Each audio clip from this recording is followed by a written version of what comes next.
Hello दोस्तों, क्या हाल चाल है। स्वागत है आपका आपके अपनी YouTube channel the sparkle GS classes में। दोस्तों, इस क्लास में हम पढ़ने वाले हैं कि तूफ़ान कैसे आते हैं, यानी कि आज हम साइक्लोन के बारे में पढ़ने वाले हैं। अगर हिंदी में बात करूं तो चक्रवात के बारे में आप पढ़ने वाले हैं। किस तरह से ये उत्पन्न होते हैं, ये पावर क्या होती है, हवा क्या होती है, और अभी रिसेंटली फिलीपींस में आया गोनी चक्रवात, गोनी तूफ़ान, जो कि अभी तक का सबसे भयानक तूफ़ान माना जा रहा है। वो क्यों भयानक माना जा रहा है, इसके बारे में अपन लोग डिस्कस करने वाले हैं। तो स्टार्ट करते हैं। दोस्तों, लेक्चर शुरू करने से पहले कुछ बेसिक सी इन्फॉर्मेशन है जो कि मैं आपको दे रहा हूँ। उम्मीद है आप इसको बड़ा अच्छे से समझेंगे। दोस्तों, सबसे पहले मैं आपको बताऊं कि हवा क्या होती है। एक्चुअली मैं ये क्यों बता रहा हूं, क्योंकि साइक्लोन कैसे आते हैं इसको समझने के लिए सबसे ज़्यादा इम्पोर्टेंट जो है वो हवा का है, कि हम किस तरह से इसको समझ रहे हैं कि हवा क्या होती है। देखिए, वास्तविकता ये है कि हवा जो है वो हमारे एटमॉस्फेयर में या फिर हमारे पृथ्वी पर जो भी गैसों का मिश्रण, क्या है भाई, गैसों का मिश्रण, मिक्सचर ऑफ गैसेस, गैसों का मिश्रण, जिसको हम हवा कहते हैं। जैसे कि हम सभी लोग जानते हैं कि अर्थ पर ऑक्सीजन भी पाई जाती है, नाइट्रोजन भी पाई जाती है, कार्बन डाइऑक्साइड भी पाई जाती है और बहुत सी गैसेस पाई जाती हैं। इन सभी का मिक्सचर ही क्या है, हवा है। बिल्कुल सही समझे आप, बिल्कुल हवा है। लेकिन जब इन हवा का फ्लो होने लगता है, जब ये हवाएं हैं ये एक स्थान से दूसरे स्थान तक जाने लगती हैं, तो इन्हीं को हम कह देते हैं पवन, बोले तो विंड। क्या कह देते हैं हम, विंड। ये होता क्यों है, जैसे मैं बात करूं, जैसे कि अभी मैं स्टूडियो में यहाँ पर लेक्चर रिकॉर्ड कर रहा हूं, तो यहाँ पर भी हवा जो है वो उपस्थित है, यानी कि पृथ्वी पर हर जगह हवा उपस्थित है। अगर मैं निर्वात को छोड़ दूं, अगर निर्वात कहीं क्रिएट किया जाता है तब बनता है, वरना पृथ्वी पर निर्वात नहीं है। यानी कि हर जगह हवा उपस्थित है। और जहां पर इस हवा का बहाव हो जाए, यानी कि हवा एक जगह से दूसरी जगह चलना शुरू हो जाती है, तो उसे हम कहने लगते हैं पवन। क्या कहने लगते हैं, पवन।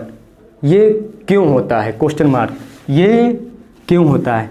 तो सबसे पहले मैं यही क्लियरिफिकेशन दे दूं कि ये क्यों होता है। दोस्तों, ये होता है दाबांतर के कारण। किसके कारण, दाबांतर के कारण। फिर वही बात, भाई हमें ये तो बताओ कि दाबांतर क्या होता है। बिल्कुल, मैं ये भी आपका डाउट क्लियर कर देता हूँ कि दाबांतर क्या है। दोस्तों, है क्या कि हमारे पृथ्वी पर एक एटमॉस्फेरिक प्रेशर हर चीज़ पर अप्लाई होता है। मीन दैट कि जितनी भी गैसेज हैं, यानी कि यूँ कह लीजिए कि जो हवा है वो हर एक चीज़ पर क्या डालती है, प्रेशर डालती है, जिसे हम एटमॉस्फेरिक प्रेशर कहते हैं, वायु दाब कहते हैं। क्या कहते हैं, वायु दाब। क्या कहते हैं हम, वायु दाब। इसका मतलब है कि हर एक चीज़ पर, पार्टिकुलरली हर एक चीज़ पर प्रेशर अप्लाई करती है। जैसे जैसे ये दाबांतर क्रिएट होता रहता है वैसे वैसे पवन चलने लगती है। लेकिन कैसे दाबांतर क्रिएट होता रहता है इसकी मैं डिस्कस करूँ आपको। तो ये जो है इस रिलेशन के अकॉर्डिंग चलती है। Mean that T for temperature और पी फॉर प्रेशर। देखिए दोस्तों, जहाँ पर पृथ्वी पर सबसे ज़्यादा, जहाँ पर जैसे जैसे टेम्परेचर इंक्रीज होता रहेगा वैसे वैसे ही वहाँ पर, यानी कि उस जगह पर जो वायु दाब है, यानी कि हवाओं के द्वारा, यानी कि जो वहाँ पर उपस्थित गैसेज हैं उसका जो प्रेशर है वो कम होता रहेगा। क्यों कम होता रहेगा, क्योंकि वहाँ पर जैसे ही टेम्परेचर इंक्रीज होगा तो जो वहाँ की हवा है, जो कि गैसों का मिश्रण है, वो गर्म होकर के ऊपर उठ जाएगा। ये हम सभी लोग जानते हैं कि जो गर्म गैसेज होती हैं, गर्म हवाएं होती हैं, वो ऊपर उठ जाती हैं। तो इसी कारण जहाँ पर टेम्परेचर ज़्यादा होता है वहाँ की हवाएं उठ करके आसमान में चली जाती हैं और वहाँ पर हो जाता है, जो है जगह खाली हो जाती है, यानी कि वहाँ पर हवा नहीं रहती है। तो जो आसपास की जो हवाएं हैं वो वहाँ से अपनी जगह से जो है प्रेशर वहाँ पर अप्लाई हो रहा है, जो एटमॉस्फेरिक प्रेशर, उसके कारण वो वहाँ से भागने लगती हैं। इसका मैं बिल्कुल एग्जाम्पल आपको बता रहा हूँ। जैसे कि मेरे हाथ में ये बैलून, अगर मैं इसको फुला देता हूँ तो इसमें अभी हवा भरी हुई है, अगर मैं इस पर प्रेशर अप्लाई कर रहा हूँ, हालांकि इस बैलून की बॉल के द्वारा भी इस पर प्रेशर अप्लाई हो रहा है, अगर मैं अपने हैंड से प्रेशर अप्लाई करूँ तो क्या होगा कि इसमें जो उपस्थित हवा है, इसमें उपस्थित जो हवा है वो अपनी जगह से एक ऐसी जगह जाना चाहेगी जहाँ पर इस पर प्रेशर अप्लाई ज़्यादा नहीं होगा। जैसे कि मैंने इसको दबाई तो ये यहाँ से निकल गई, बिल्कुल वैसे ही जहाँ पर इन हवाओं पर वायुदाब ज़्यादा अप्लाई होता है तो वहाँ से ये ऐसी जगह पर मूव करने लगती है जहाँ पर वायुदाब कम है। और कम कहाँ पर होगा, जहाँ पर हवाएं गर्म होकर के ऊपर आसमान की तरफ उठ गई हैं। कहाँ पर उठती हैं, कैसे उठती हैं, ये अभी बाद में डिस्कस करूँगा मैं। फिलहाल के लिए उम्मीद है कि उन्हीं हवाओं को जो अब उम्मीद है कि समझ में आ गया होगा कि एक जगह से दूसरी जगह किस तरह से हवाएं जाती हैं, उन्हीं हवाओं को हम कह देते हैं विंड, यानी कि पवन। पहली बात तो इतनी क्लियर हो जानी चाहिए मेरे हिसाब से। अब किस तरह से साइक्लोन बनते हैं, तो इसमें आगे चलने से पहले मैं आपको समझा देता हूँ कुछ जो अर्थ है, जो पृथ्वी है उसकी ऊपरी सतह यानी कि उसकी स्ट्रक्चर के बारे में थोड़ा सा मैं समझा देता हूँ। देखिए दोस्तों, सबसे बड़ी कन्फ्यूज़न तो हम लोगों को यही रहती है, यही समझने में रहती है कि भाई पृथ्वी की जो स्ट्रक्चर है वो है कैसी, फ्लैट है, गोल है, क्योंकि कुछ लोग तो फ्लैट ही समझते हैं। ऐसा कुछ नहीं है। देखिए मैं आपका जो डाउट है वो क्लियर कर देता हूँ। आपने ग्लोब तो देखा ही होगा, नहीं देखा तो मैंने एक जुगाड़ किया, यहाँ पर एक बॉल ली है और इसको दिखा रहा हूँ मैं। देखिए पृथ्वी जो ना वो स्फेरिकल है, बिल्कुल गोल है, यानी कि अंदर से वो भरतल है, बहुत सारी गैसेज होती हैं और उसकी स्ट्रक्चर जो है अंदरूनी स्ट्रक्चर वो किसी और भी वीडियोज में डिस्कस कर लेंगे। फिलहाल मैं अपर सरफेस के बारे में बात कर रहा हूँ। देखिए जो अर्थ होती है वो बिल्कुल गोल होती है, जस्ट लाइक दैट बॉल। हम कहाँ रहते हैं पृथ्वी पर, तो ये समझ लीजिए ये एक पृथ्वी है और इसके चारों तरफ मानव का निवास है और समुद्र है। ये दो पोल हो जाते हैं, ये नॉर्थ पोल और ये साउथ पोल। हालांकि लोग यहाँ भी रहते होंगे, यहाँ भी रहते होंगे, यहाँ भी रहते होंगे, यहाँ भी रहते होंगे, उम्मीद है दिखता होगा, ठीक है। क्वेश्चन ये भी बनता है कि अगर जो लोग नीचे रहते हैं तो वो लोग नीचे गिर क्यों नहीं जाते, या फिर जो नीचे जो समुद्र का पानी है वो नीचे गिर क्यों नहीं जाता है। तो भैया ये ग्रेविटेशनल फोर्स के कारण हर चीज़ जो कि पृथ्वी जो है ना वो अपने केंद्र की तरफ हर चीज़ को खींचती रहती है। न्यूटन का ग्रेविटेशनल फोर्स आपने लॉ पढ़ा होगा, यानी कि इसके अंदर एक ग्रेविटी पाई जाती है, ठीक है। फिजिक्स का कॉन्सेप्ट है ये, इसके बारे में भी कभी डिस्कस कर लेंगे। फिलहाल ये समझिए कि पृथ्वी जो है ना एक चुंबकीय गुण रखती है, इसे हम गुरुत्वाकर्षण बल कहते हैं, और जो कि अपने केंद्र की ओर हर चीज़ को खींचती रहती है। अब चाहे नीचे हो उसके, चाहे यहाँ हो, किसी भी जगह हो, तो हम इसके चारों तरफ मानव का निवास है या फिर समुद्र है या फिर पहाड़ इत्यादि हैं। अगर हम बात करते हैं कि भैया इसकी स्ट्रक्चर को मैं अगर व्हाइट बोर्ड पर बनाऊं तो कुछ इस टाइप से बनती है।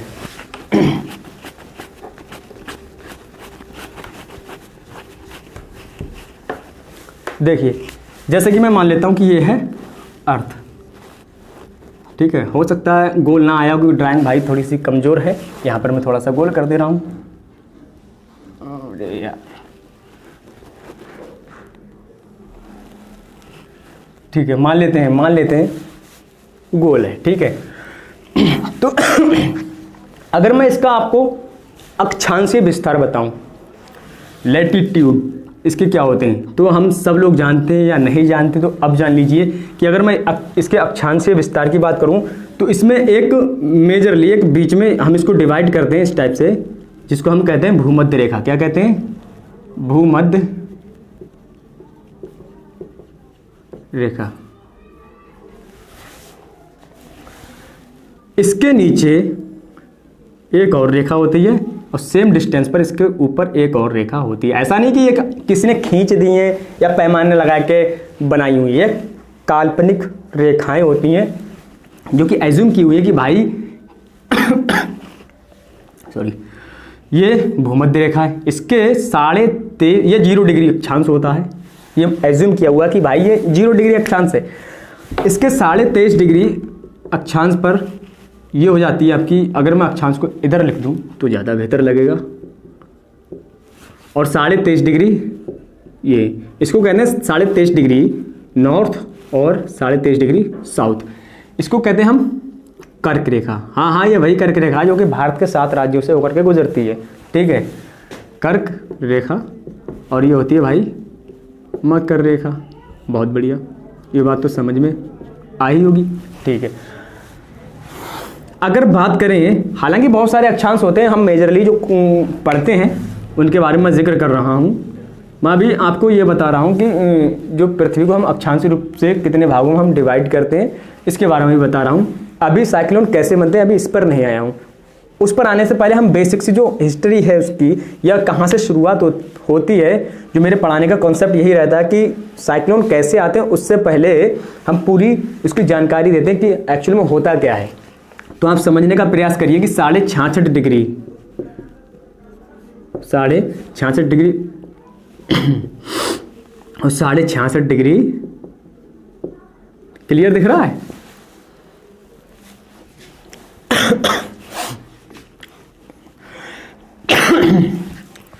और अगर मैं लाइन खींच देता हूं तो मैं अगर बात करता हूं इस रीजन की, किस रीजन की, ये जो मैं शेडेड पोर्शन आपको दिखा रहा हूं, इसको कहते हैं हम ट्रॉपिकल जोन, यानी कि उष्ण कटिबंधीय क्षेत्र। इसको मैं यहीं पर लिख देता हूं, उष्ण कटिबंधीय। क्या ये पूरा एरिया है भाई? उष्ण कटिबंधीय, ठीक है, ट्रॉपिकल जोन कहते हैं इंग्लिश में। इसके आगे आपका हो जाता है ये शीतोष्ण। क्या होता है?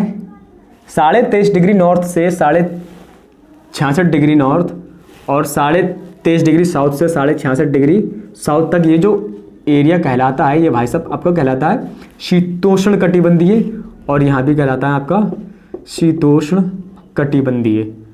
ठीक है, समझ लेना।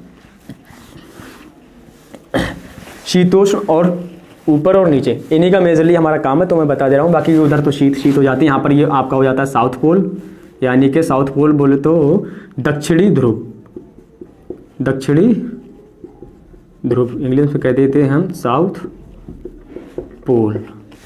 ये आपका हो जाता है यहाँ पर नॉर्थ पोल। क्या हो जाता है आपका? यानी कि उत्तरी ध्रुव बोले तो नॉर्थ पोल। ये तो मैंने अक्षांशीय विस्तार आपको बताया है बिल्कुल। अगर मैं आपको बॉल लेकर के बताऊं तो बिल्कुल इस टाइप से है। और हाँ, एक बात और हम लोगों को जानना है कि जो अपनी अर्थ है वो 23.5 डिग्री झुकी हुई है अपनी अक्ष से, जस्ट लाइक दैट। अगर मैं इसको इस टाइप से बोलूं, जैसे कि अभी ये है बिल्कुल सीधी है, अगर मैं इसको थोड़ा सा झुका दूं, झुकाने का मतलब ये है कि ये जो इसकी भूमध्य रेखा, ये जो बीच वाली मैंने ड्रॉ करी है मार्कर से, इसको भूमध्य रेखा बोलेंगे, ऊपर वाली को कर्क रेखा और नीचे वाली को मकर रेखा।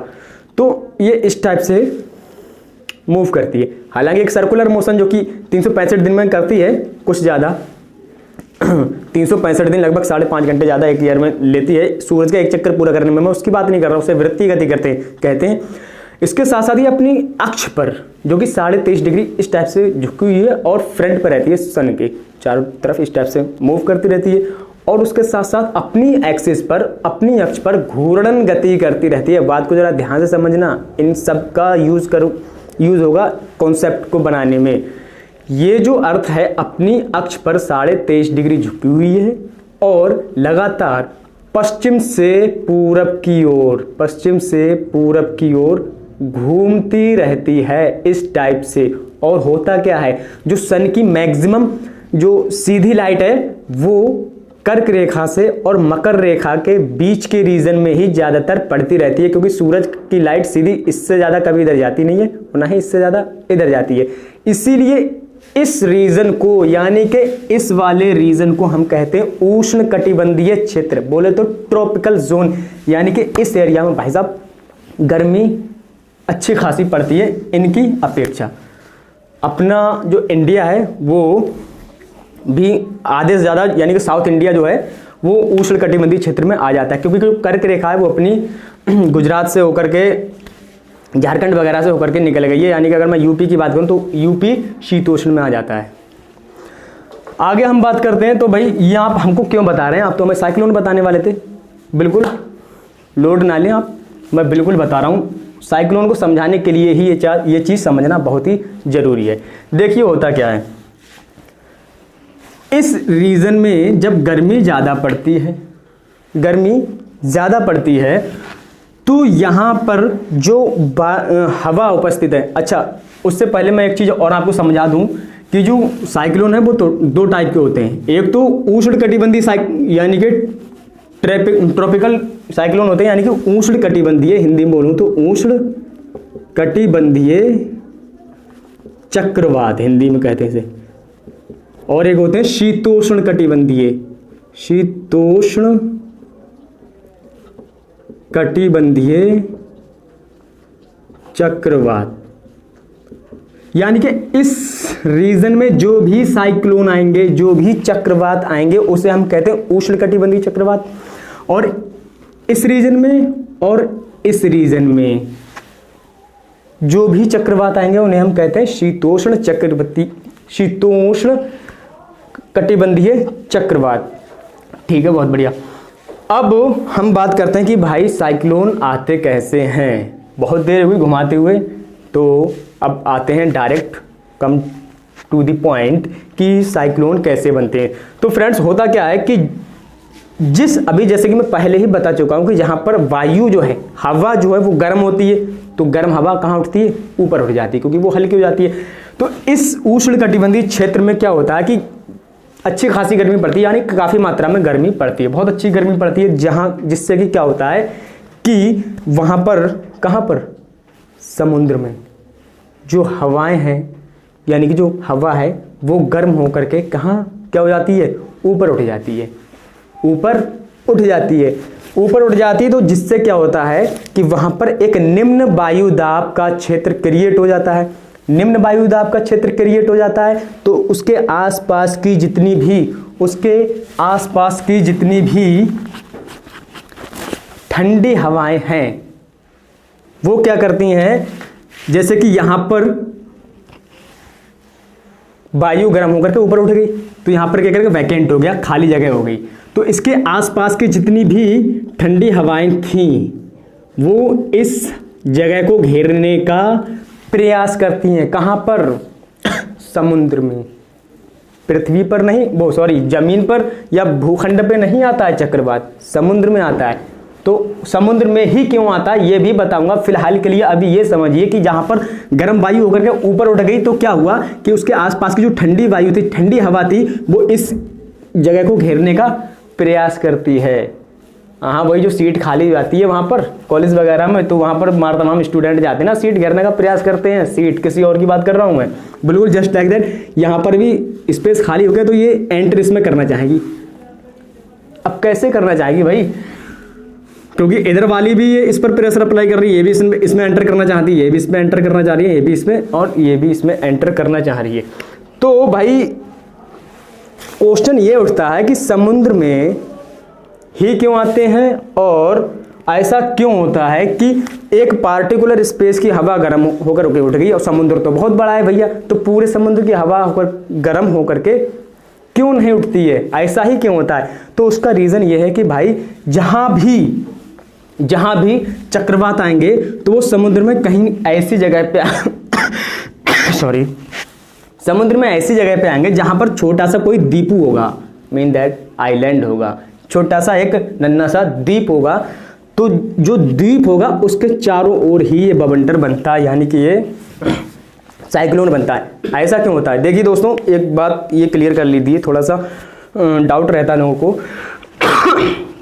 कि जो अर्थ है, यानी कि जमीन जो है वो पानी की अपेक्षा जल्दी गर्म हो जाती है और जल्दी ठंडी हो जाती है। आपने सुना होगा कि रेगिस्तान वगैरह, डेजर्ट वगैरह जो होता है, जहाँ पर रेत बहुत ज़्यादा पाई जाती है, तो क्या करते हैं, वो हीट का एब्जॉर्प्शन बहुत तेज़ी से करते हैं और उतनी ही तेज़ी से एमिशन भी करते हैं।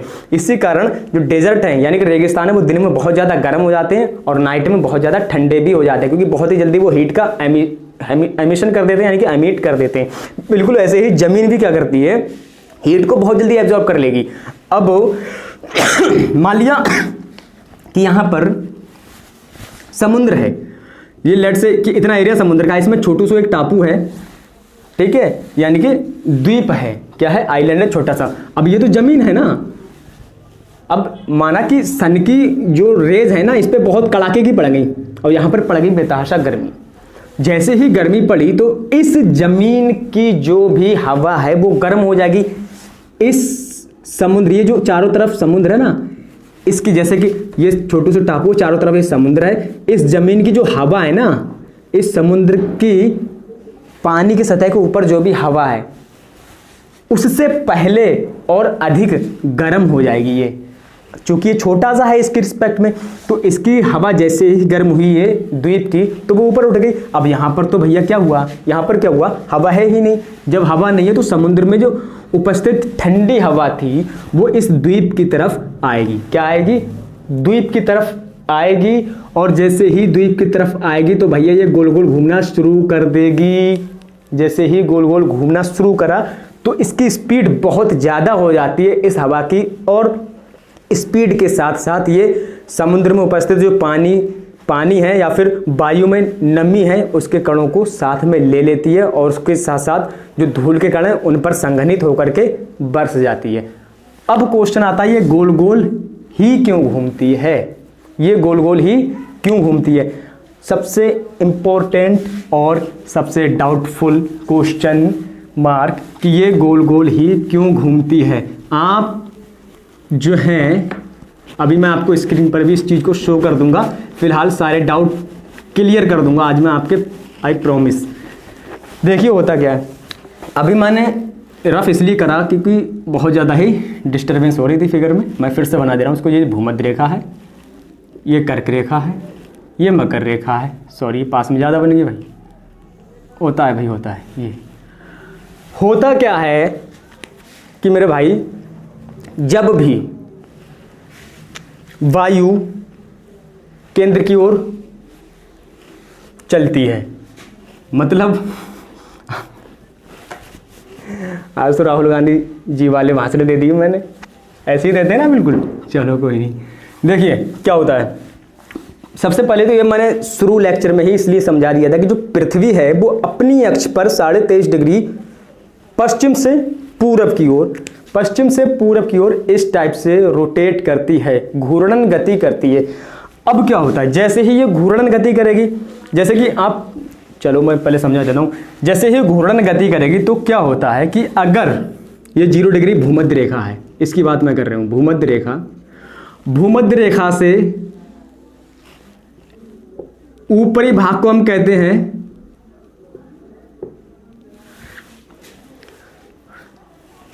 नॉर्थ हेमिस्फीयर, और नीचे वाले भाग को हम कहते हैं साउथ हेमिस्फीयर, यानी कि उत्तरी गोलार्ध। हिंदी में बोलूं तो थोड़ा सा टफ है, उत्तरी। बिल्कुल ध्यान से समझना, बहुत ही मज़ेदार ये लेक्चर है। मैं इसको अगर मैं इन लाइनों को मिटा दूं, कर्क रेखा और मकर रेखा को, ठीक है, बहुत बढ़िया।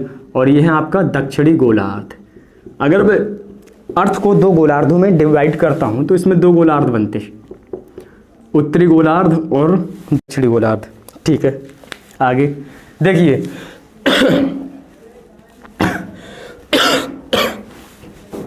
क्या होता है कि जब भी वायु भूमध्य रेखा से उत्तरी गोलार्ध में एंटर करती है, उत्तरी गोलार्ध में एंटर करती है तो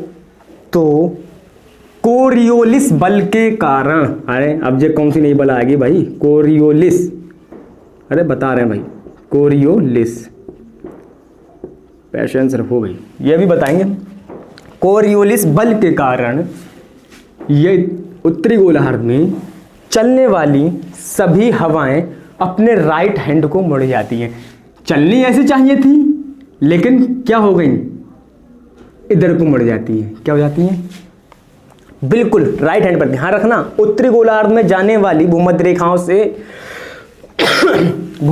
से उत्तरी गोलार्ध में जाने वाली जो भी हवाएं हैं वो कोरियोलिस बल के कारण अपने राइट हैंड पर यानी कि दाएं हाथ पर मुड़ जाती हैं। क्यों बताऊंगा। और दक्षिणी गोलार्ध में जाने वाली जो सभी हवाएं हैं वो अपने बाएं हाथ पर मुड़ जाती हैं। जरा देखो, जैसे मैं इस टाइप से घूम करके खड़ा हूं और मैं जा रहा हूं उत्तरी गोलार्ध में, तो मेरा राइट हैंड कौन सा है, ये सीधा हाथ, दायां हाथ, तो दायां हाथ की तरफ मुड़ गई। और अगर मैं दक्षिणी गोलार्ध में आ रहा हूं इस टाइप से, तो ये कह रहे हैं कि बाएं हाथ की तरफ मुड़ जाती है। अब मेरा जो लेफ्ट हैंड है, बायां हाथ, ये उम्मीद दिखता होगा, तो इस साइड पर मुड़ जाती है। क्यों?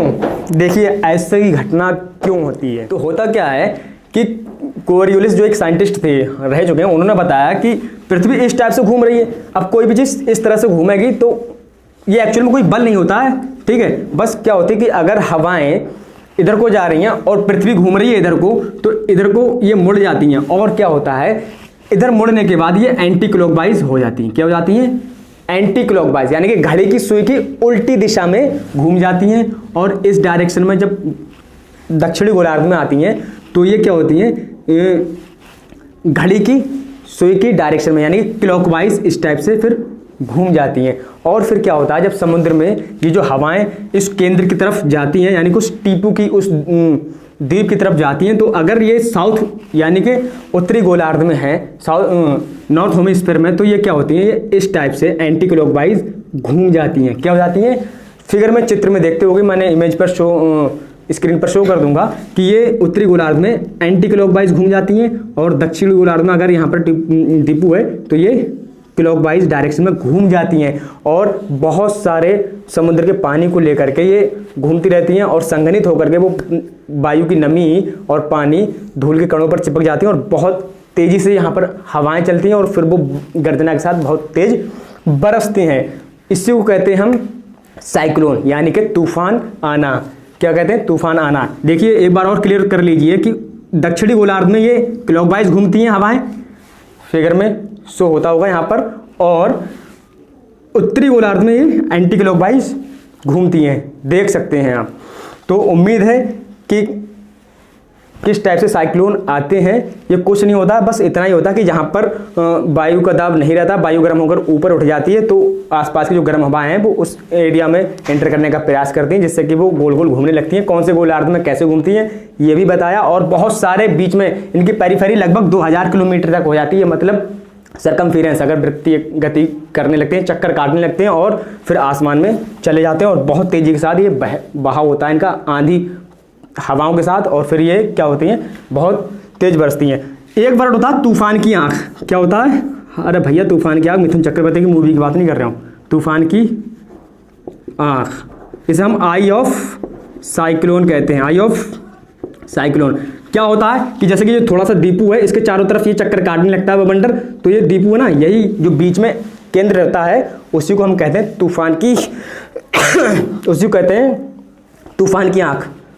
फिगर में शो कर दिया मैंने, आप देख सकते हैं, उसी को कहते हैं हम तूफान की आंख। अब थोड़ा सा और सुन लीजिए कि इसके अलग अलग जगहों पर अलग अलग नाम होते हैं। जैसे कि अपने इंडियन रीजन में कहते हैं तो इसे हम कह देते हैं साइक्लोन। क्या कहते हैं? साइक्लोन। देखिए दोस्तों, इनको अपने इंडियन रीजन में कहते हैं साइक्लोन। क्या कहते हैं? साइक्लोन। ऑस्ट्रेलिया और न्यूजीलैंड की बात करता हूं तो इन्हीं चीज का नाम बदल के कर दिया गया है विली विली। क्या कहते थे? Willy willy. क्या कह देते हैं? Willy willy. उम्मीद है ये अच्छी चीजें आपको समझ में आती होंगी। और चाइना और जापान में इसको हम कह देते हैं टाइफून। चाइना और जापानीज जो रीजन है उसमें हम कह देते हैं टाइफून। क्या कह देते हैं? टाइफून। और जो अटलांटिक रीजन है उसमें हम कह देते हैं हैरिकेन, यानी कि अमेरिका की तरफ, अमेरिका मैक्सिको की तरफ अटलांटिक में हम इसको कहते हैं हैरिकेन। क्या कहते हैं? हैरिकेन कह देते हैं। अलग अलग जगह पर आपके अलग अलग नाम है। उम्मीद है आपको ये सारी चीज़ें अच्छे से समझ में आई होंगी, और मेरे हिसाब से तो इतना कंप्लीट है। अगर आपको कोई भी डाउट हो तो पूछ सकते हैं कमेंट में जाकर के। और हाँ, जो शुरू में बात की थी गोनी तूफान जो कि आया है आपका फिलीपींस में। एक्चुअली बता दूं कि फिलीपींस जो है ना प्रशांत महासागर में पड़ता है, और उसी रीजन में, पूरी पृथ्वी पर उसी रीजन में सबसे ज़्यादा तूफान आते हैं, यानी कि साइक्लोन अपनी भाषा में कहते हैं, चक्रवात आते हैं उसी रीजन में। क्यों आते हैं ये डिस्कस करेंगे किसी और वीडियो में। इसलिए जो गोनी नाम का तूफान आया है फिलीपींस में, इस बार का सबसे भयंकर तूफान माना जा रहा है। कई सारे लोगों की इसमें मृत्यु हो चुकी है और ये उन्हीं में से एक है। चूंकि जो फिलीपींस है आप मैप में देख सकते हैं, ये कमेंट में आप आंसर करेंगे कि फिलीपींस पृथ्वी पर उत्तरी गोलार्ध में है या दक्षिणी गोलार्ध में है, और आप मुझे बताएंगे उसमें जो तूफान आया है, जो चक्रवात आया है, वो क्लॉकवाइज है या फिर एंटी क्लॉकवाइज है। इसका आंसर आप कमेंट बॉक्स में देंगे। आज के लिए इतना ही काफ़ी है। जय हिंद।